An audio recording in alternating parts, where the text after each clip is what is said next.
பத்தி நீங்க என்ன நினைக்கிறீங்க? பிசினஸ்ல வந்துட்டு ஒரு இம்பார்ட்டன்டான இது வந்துட்டு மணி அண்ட் பேஷன்.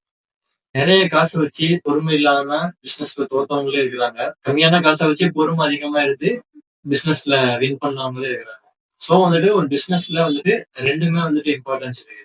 என்னை பொறுத்தவரைய மணி வித்தவுட் பேஷன் அது எப்படி இருக்குதுன்னா ஒரு கார்ல ஃபியூவல் இல்லாம ஓட்டுற மாதிரி இருக்கு. நீங்க அதை பத்தி நீங்க என்ன நினைக்கிறீங்க? நான் என்ன நினைக்கிறேன்னா இப்போ ஒரு மணியா இருக்கட்டும் இல்ல பொறுமையா இருக்கட்டும் இது ரெண்டுமே அவங்க கிட்ட யாரு கொண்டு போறாங்களோ கரெக்டா கொண்டு போறாங்களோ அவங்கதான் அவங்க கிட்ட கரெக்டா போய் அவங்களோட இலக்கை அடைய முடியும். ஸோ ஃபர்ஸ்ட் வந்துட்டு இப்போ மணின்னு பாத்துக்கிட்டீங்கன்னா மணி ஒரு சில இடத்துல அவங்க கிட்ட அதிகமா இருக்கும் இல்ல ஒரு சில இடத்துல கம்மியா இருக்கும். ஆனா பொறுமைங்கிறது அப்படி கிடையாது. பொறுமைங்கிறது எல்லாருக்குமே வர வேண்டிய ஒரு விஷயம். அது இங்க நிறைய பேர் கிடையாது. ஸோ நிறைய பேர் இல்லாதனாலதான் அவங்களோட பிசினஸ் ஸ்டார்ட் அப் கரெக்டா பண்றாங்க. ஒரு செகண்ட் மந்த் தேர்ட் மந்த்லயே அவங்க வந்துகிட்டு ஸ்பாயில் ஆயிடும்.